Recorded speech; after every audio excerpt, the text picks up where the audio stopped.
องคนดีอย่าคิดผูกพันไม่ตรีกับสาวผู้นี้ดอนโชความหวังตั้งใจคิดอยู่บ่หมายมันอยากมาคู่พันสร้างฝันผู้เดียวเรื่อยไปแต่อยากมานาบอกความสิของหัวใจพอเป็นเรื่องของภายในจิตใจน้องสาวรอดโอ้สาวรอดโอ้งามพระรอดแน่นอนว่าน้องเอ่ยว่าเขาสองจะไกลกันบ้านฟ้ากับดินอายน้องทุกอย่างโอ้เพียงน้องอย่าติดเพราะอายนี่เป็นสาวดินอาวินดอกฟ้าเทียบมองเมตตาจะบูชาความดีของน้องความหวังหมายบอกจะมาขอตาหากว่าเป็นจริงทุกสิ่งสมดังหูราให้ขอสาบานต่อมาจะมาเป็นเธอ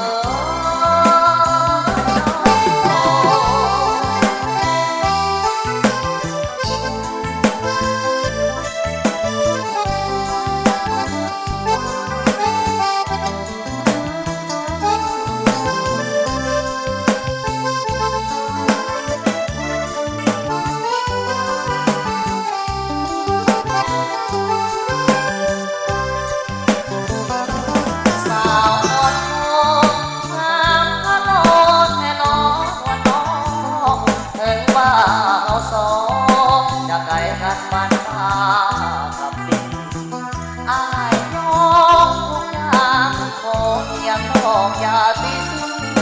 เพราะอายนี่เป็นสาวดินอาวินดอกฟ้ามาเทียบมองเมตตาจะบูชาความดีของน้องความหวังหมายบอกจะมาขอตาหากว่าเป็นจริงทุกสิ่งสมดังหูราอายขอสาบานต่อว่าจะมาเป็นเธอ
ลืมมาลืมออกลืมแล้วบ่ตั้งแต่ก่อนอยู่บ้านดอนอยู่บ้านป่าแต่งตัวเป็นดาวแก้มขาวๆงามปล่อยลอยลืมแล้วบ่คนคอยอยู่เที่ยงหน้านอนหัวหน้าพ่อแม่ของเจ้าเกิดเป็นมือที่โทษจมหา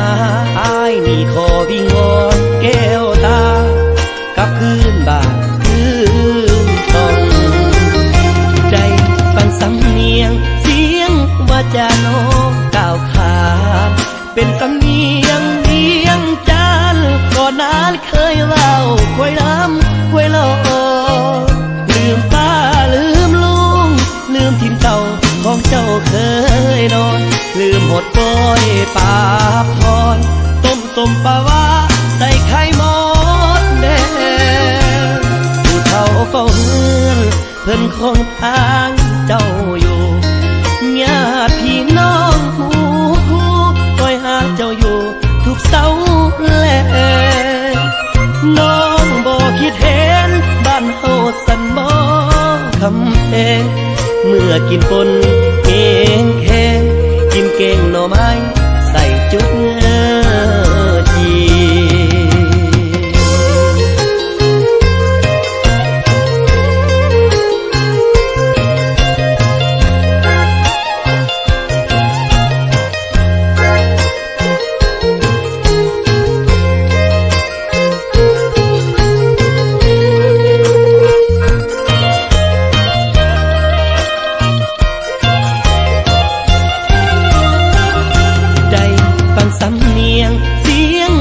จะโน้มก้าวขามเป็นสำเนียงเวียงจันทร์ก่อนนั้นเคยเล่าควยล้ำควยหลอลืมป้าลืมลุงลืมทิมเก่าของเจ้าเคยนอนลืมหดก้อยป่าพรต้มสมปลาวาใส่ไข่มดแด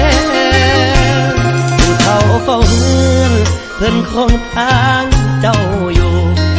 ญาติพี่น้องหมู่คู่คอยหาเจ้าอยู่ทุกเสาแลน้องบอกคิดเห็นบ้านเฮาสันบ่คำเพลงเมื่อกินปนเองแห้งกินเก่งหน่อไม้ใส่จุกจี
ดอนที่มีทุกอย่างเครื่องนอนอยู่กลางฝั่งกระแสแม่คลองไหลผ่านดอนคงเจ้าเอ๋ยเจ้าบ่เคยหายความสุขสันต์ยิ่งถือปฏิสถานพัฒนาการให้เป็นแหวนใต้ดอนคงชาวเมืองที่อาศัยอยู่หนทางอุ้มสู่อย่างแน่นหนาสร้างสายิ่งใหญ่โดนคงสร้างสมสร้างอุดมสมบูรณ์เรื่อยไปสาราป่าตาที่มาได้สร้างเพื่อยอดใจของคนกว่าแสนพี่น้องดอนคงสูงส่งด้านวัฒนธรรมที่ของเมืองจดจำเครื่องยามสร้างสุขใจแสนอ่อนโอยลำสีพนอนบอนผู้เสียงแทนนำใจฮักกันบัดแก่เจ้าสร้างเป็นแดนสุขีดอนคงเป็นดอนที่คงทุกอย่างวัดว่าก็ยังตั้งสู่เมืองพุ่งเรืองหลายดอนคงเจ้าเอ๋ยสุดเปรียบเปยหาดอนอื่นมีสวยงามเลิศกว่าเจ้านี้สมแล้วศักดิ์ศรีของดอนแห่งลาว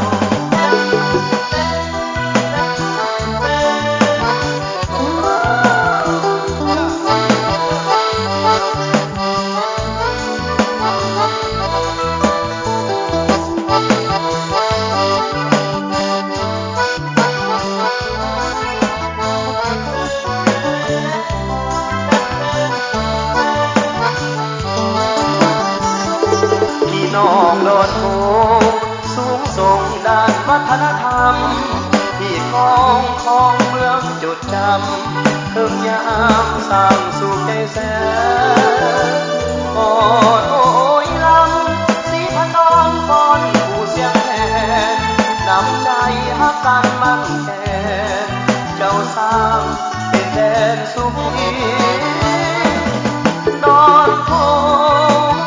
ตอนที่คงทุกอย่างวาดว่าก็ยังตั้งสู่เมืองหุ่งเรืองหลายที่ดอนโคงเจ้าเอ๋ยสุดเปรียบเผยหาดอนที่มี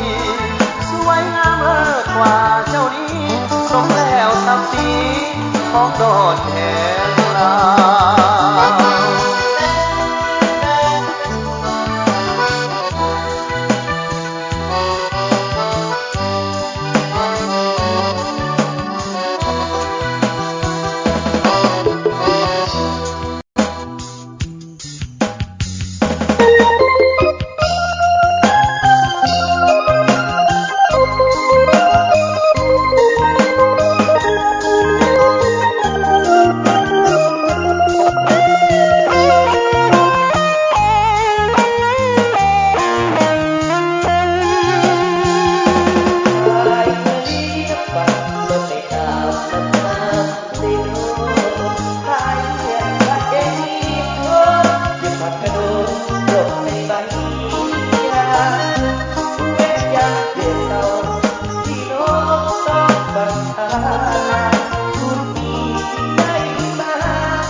หักน้องคนดี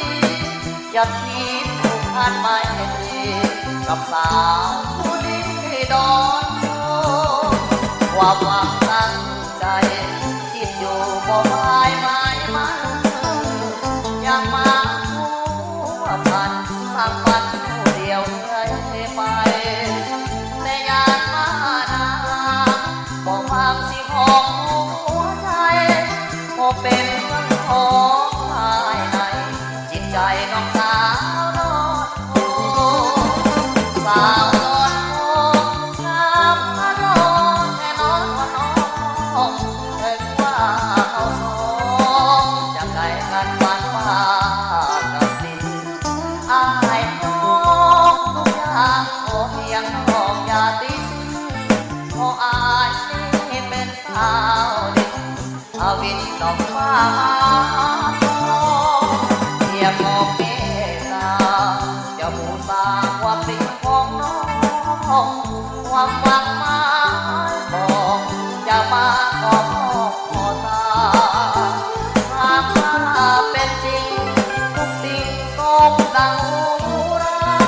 ให้ขอสาบานต่อมาจะมาเป็นเธอ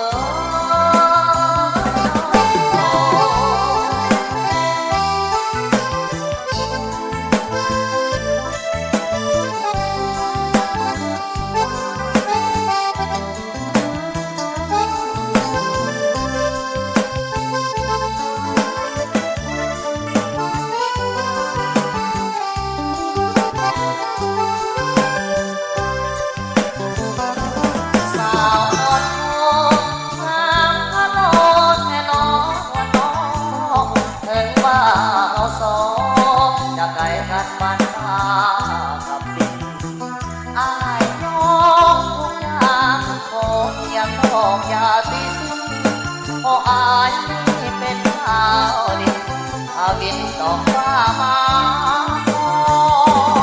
เทียบมองเมตตาจะบูชาความดีของน้องความหวังหมายบอกจะมาขอตาหากว่าเป็นจริงทุกสิ่งสมดังหูราให้ขอสาบานต่อว่าจะมาเป็นเธอ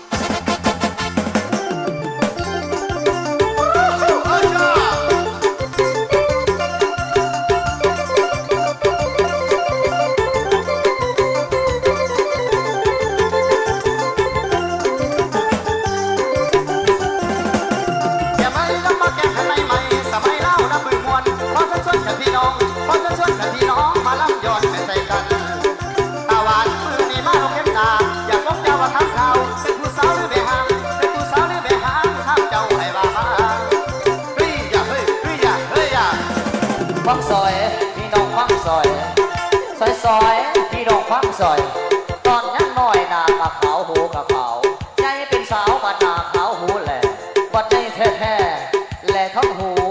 แหล่ทั้งอันนั้นอันนี้ก็มาซอยจำนวนสิซอยเองชู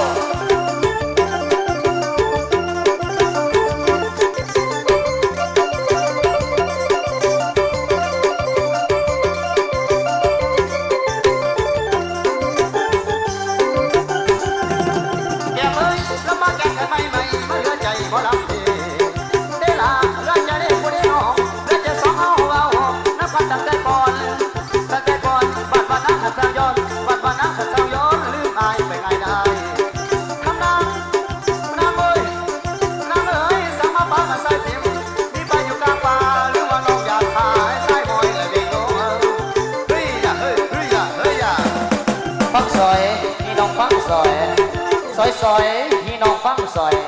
เฒ่าบ้านเพิ่นบ่คือผู้เฒ่าบ้านโตผู้เฒ่าบ้านโตบ่คือผู้เฒ่าบ้านเพิ่นเพราะว่ามันคนละบ้านแม่นบ่พี่น้องแม่นขอเสียงนะโช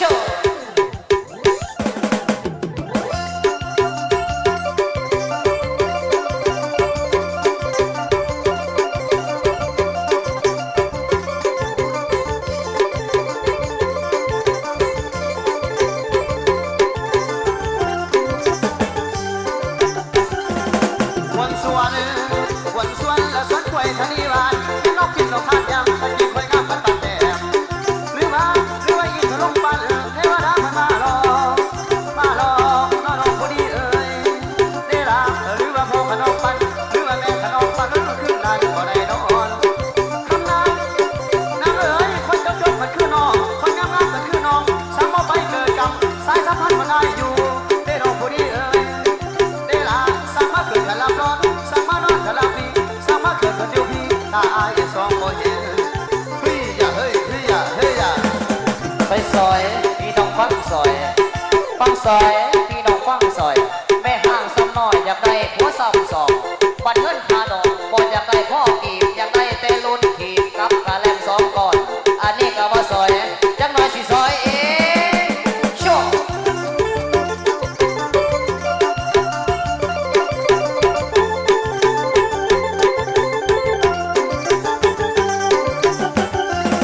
ใหม่นับว่าแก้มใหม่สมัยเล่านับมือหวนขอสันชวนพี่น้องขอสันชวนพี่น้องมาบอนดอกใส่กันตาหวานสามัยที่เดิมพี่น้องพ่อแม่ทั้งหลายทั้งลูกตาและผู้ใหญ่ผู้ที่ฟังลำข่าวตาหวานนับว่าท่านแต่งนั้นข่าวสายใช้เขากำกับผู้น้องบุญพาลังบางอายบุญพาลังบางอายที่เล่ที่พบนางตาหวานสายสีได้เลือกตนนับข่าวลำเอิญกาว่าเป็นลำเอิญสีเสือเลยดอกทางก่อนซอยพี่น้องพักซอยพักซอยพี่น้องพักซอยนกกระแตแต่บินข้ามไปเตยให้โบเลยล้อมกันเลยแม่นเกิดว่าสุดสาอันนี้ก็ว่าซอยจังหน่อยที่ซอยอีขอเสียงกระเทยนะครับ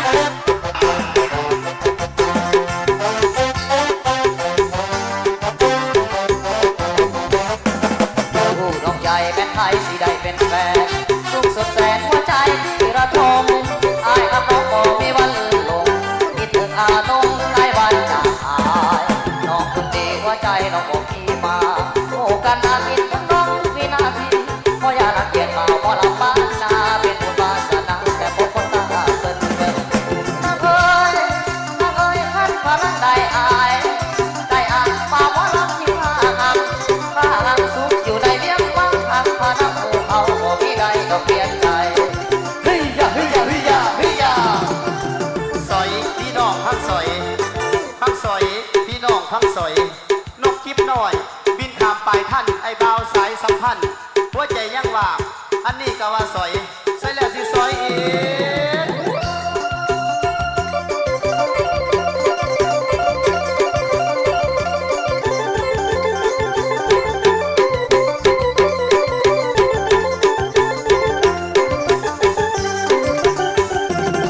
แปลกแสงครับพอแค่แปลกแสงอยากทานแดงเอ้ย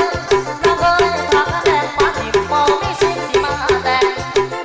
หาเงินมาซื้อแป้งหาเงินมาซื้อแป้งหาหน้าก็บ่มีตาหวานคนชอบชมจังน้องถ้าพาจังน้องเอาไว้ได้มาสิพอเอาบอกเพิ่นนักลองเอาบอกเพิ่นนักลองไม่ต้องสอนมองผ่านหน้าเฮ้ยยาเฮ้ยยาเฮ้ยยาเฮ้ยยาฟังซอยพี่น้องฟังซอยพี่น้องฟังซอยนกทีบินถามไว้ผมฝนบ่ตกก็หัวลานแต่เกิบอันนี้ก็มาซอยจังหน่อยสิซอยเอง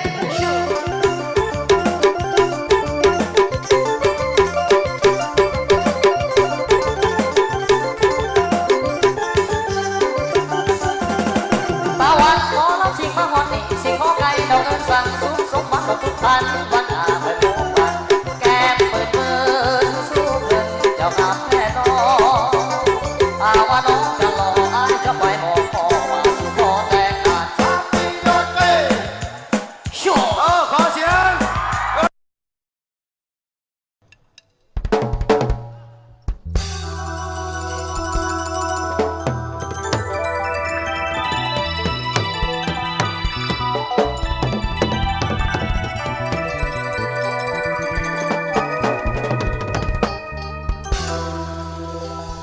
ฝนตกโอยเดือนสามฝนตกมีเป็นคอนจิ๋วย่อยคอยกันสิละดอกกระเช้าจุจีก้นปีเห็นเบิ่งหายา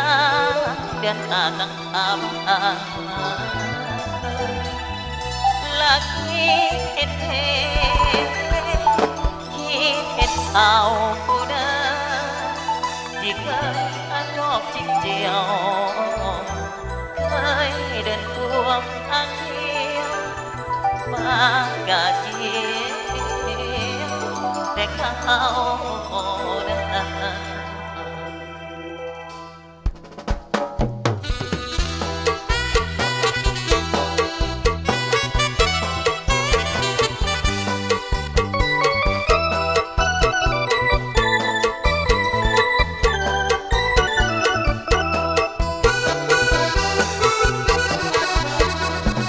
โอ้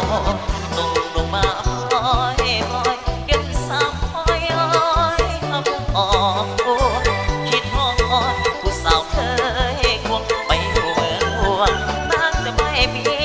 ก็เคยเก็บออกกระเจียวด้วยกันฝนโปรยปีนั้นอยู่ที่หัวหน้า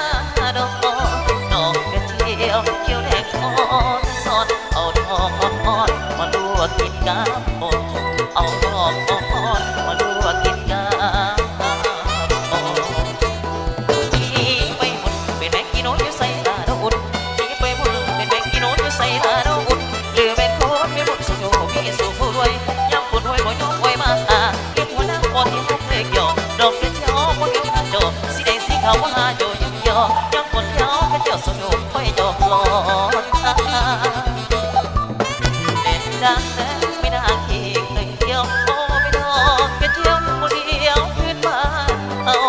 ฝนตกกินย้อยไอ้คอยด้วยใจสุดท้อดอกกระเจียวสีขาวไอ้เคยพาเจ้าอย่างแล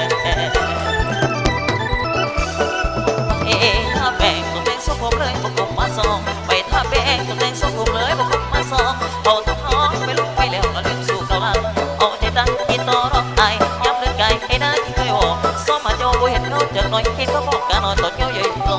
นลาดกินดินแดนเท่านี้แม่ดอกกระเจียวบ่ลืมท้องนาเร็วหรือได้ฝนตกดินย้อยไอ้คอยน้ำตาลิไหลอยากกูเจ้าอยู่จังไงจดหมายบ่มาไปแวะอยู่ใส่นอดอกไปแวะใส่นอดอกไอ้มันมองดอกดอกมาดอกกระเจียวว่าไอ้เจ้ารันเจ้าสึกซออยู่ผู้เดียวไม่ดอกกระเจียวเลี้ยวคนเป็นผู้ป่านนี้สมอยู่ใส่ดอก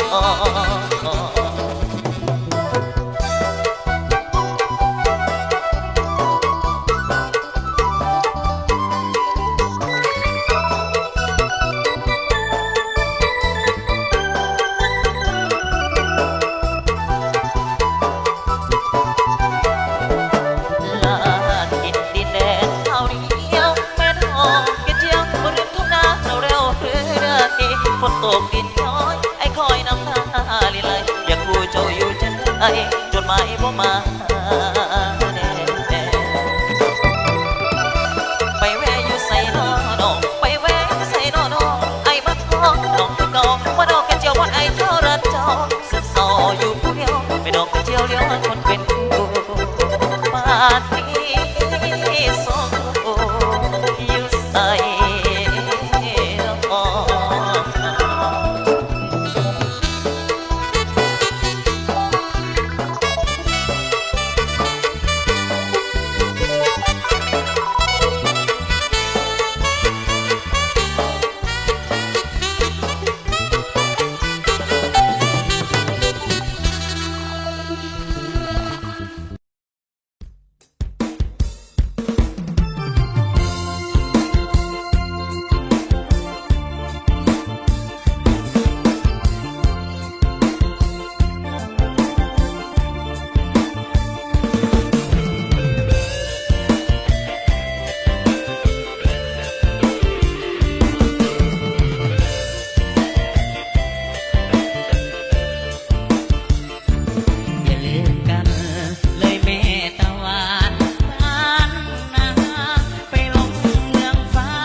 แข่งใคร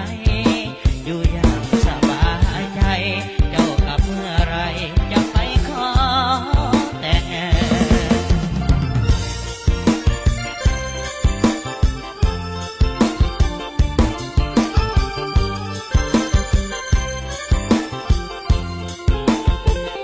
เป็นเมืองกรุงมามาลอเจ็บที่บ้านนอกไม่คิดหลอกเลยนะน่าจะใช่แต่น้ำใจมันหนักข้ากลับมาเถิดจากนาเสียเวลาอยู่ทางไม่ อดจนแค่ดินใจผิดใจละโอ้แม่เหนื่อยละเจ้าจะได้เป็นเทพที่บ้านไปเหนื่อยก็พักอยากก็ทำไม่ต้องแข่งใครอยู่อย่างสบายใจเจ้ากับเมื่อไรจะไปขอแต่ง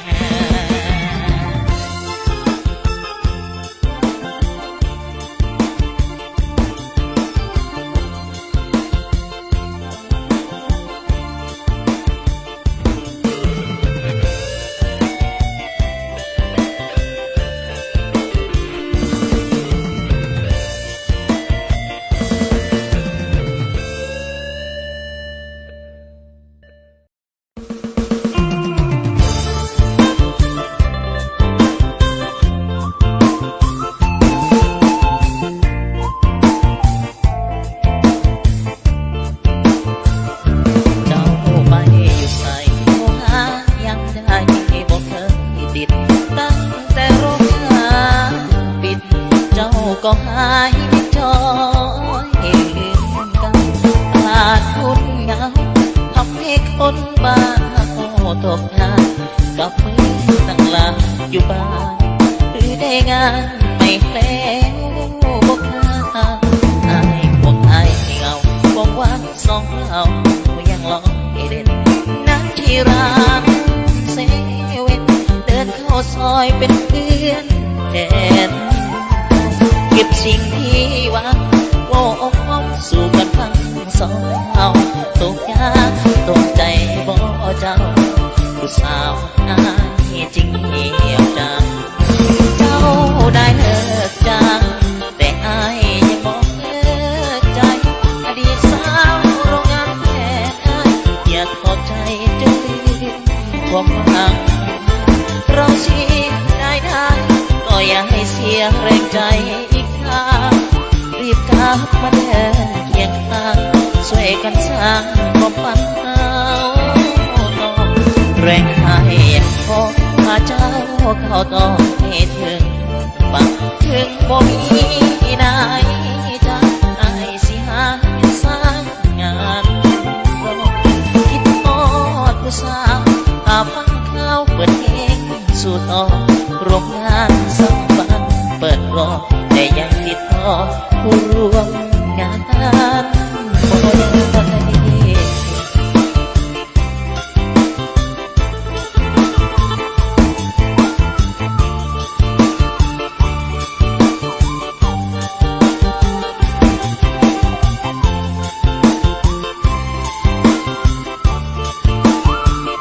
เจ้าได้เลิกจาง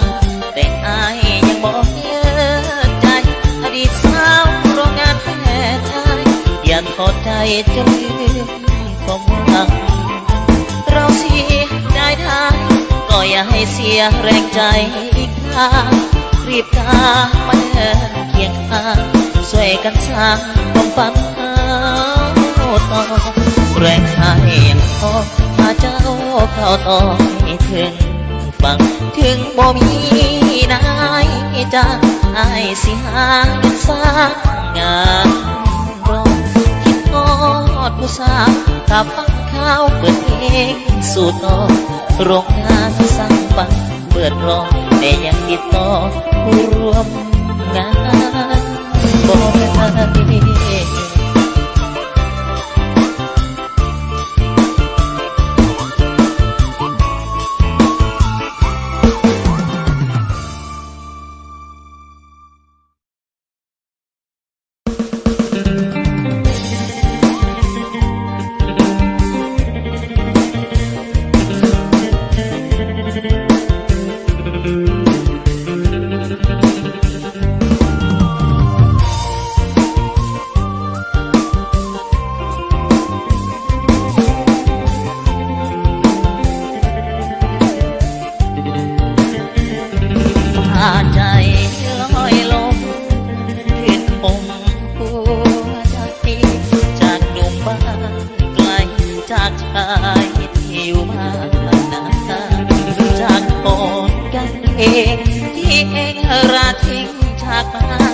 ก่อนทางยังฝากสัญญาไม่ลืมหรอกนะ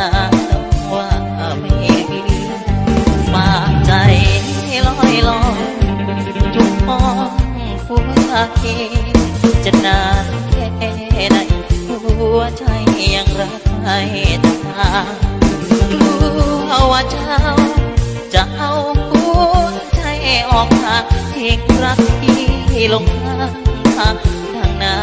จะแค่ให้ตาห้องโดดโซห้องขาเขายืนคำขาดถ้าใครบังอาจมีอันเป็นละบายสาบานพบคำสาบแช่งเอาไว้แต่น้องอย่าทำลงได้ไม่ใส่ใจในคำสัญญาส่วนมีตาหากว่าฟ้ามีค่าที่ให้อภัยหรือไม่ผิดหรอกขอคำสาปแช่งขอเปลี่ยนแปลงล้างคำสัญญายกเลิกกฎเกณฑ์ที่ว่าเริ่มไม่นานเริ่มต้นไม่นาน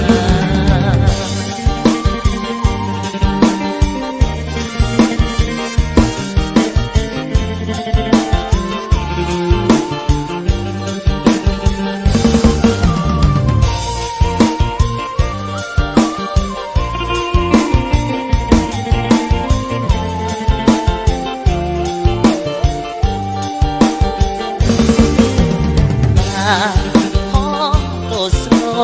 ห้องขาเขายืนคำขาดหากใครบังอาจมีอันเป็นไปสาบานพบคำสาปแช่งเอาไว้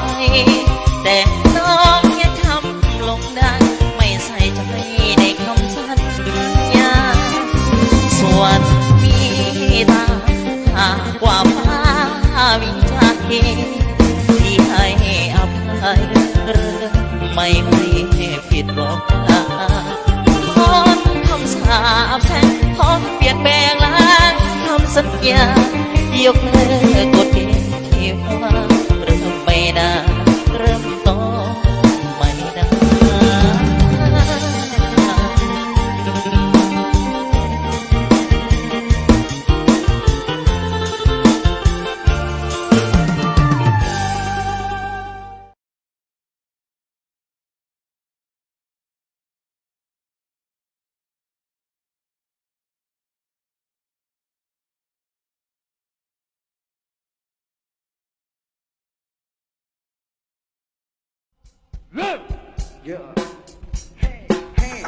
ขอเซิร์ฟไว้ดูหนูมาเต้นด้วยกันนะ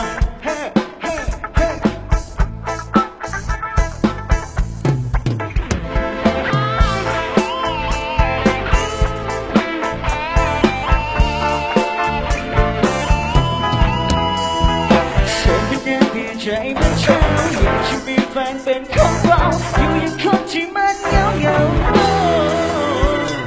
ได้เป็นใจกับเธอคืนนี้บอกกันเลยเนื้อคู่ทันทีอยากให้ฝันคุณยังไม่มีห้องนี้ไม่ใช่จะว่าชวนคุณมา dance on the floor อยากให้คิดคุณรู้ไหมอยากคุณไม่รู้เลย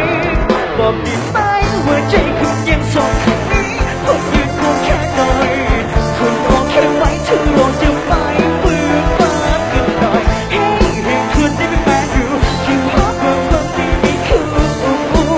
แต่ใครไม่รู้เรามาเป็นชู้โอเคเปล่าโอเคเปล่า One two ผมได้แค่ใครผมได้แค่ใครผมก็มาชอบก็มาชอบคุณได้ผมได้แค่ใครหลงไหลก็มาชอบชวนคุณมา dance on the floor อยากคุณคิดคุณรู้ไหมอยากคุณไม่รู้เลยบอกได้ไหมว่าใจคุณยังโสดคนนี้ผมยังควงแค่หน่อยคุณโอเคไหมจะรอจะไปฟื้นฟ้ากันหน่อยให้คุณได้เป็นแฟนอยู่คือเพราะว่าผมไม่มีคู่แต่ใครไม่รู้เราต่างกันชื่อโอเคเปล่า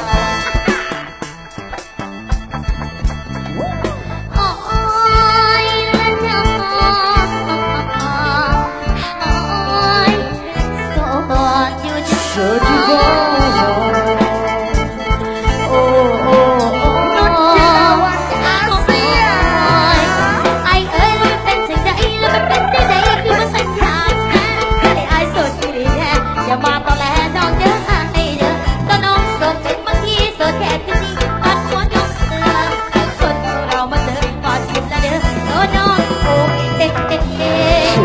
dead on the ground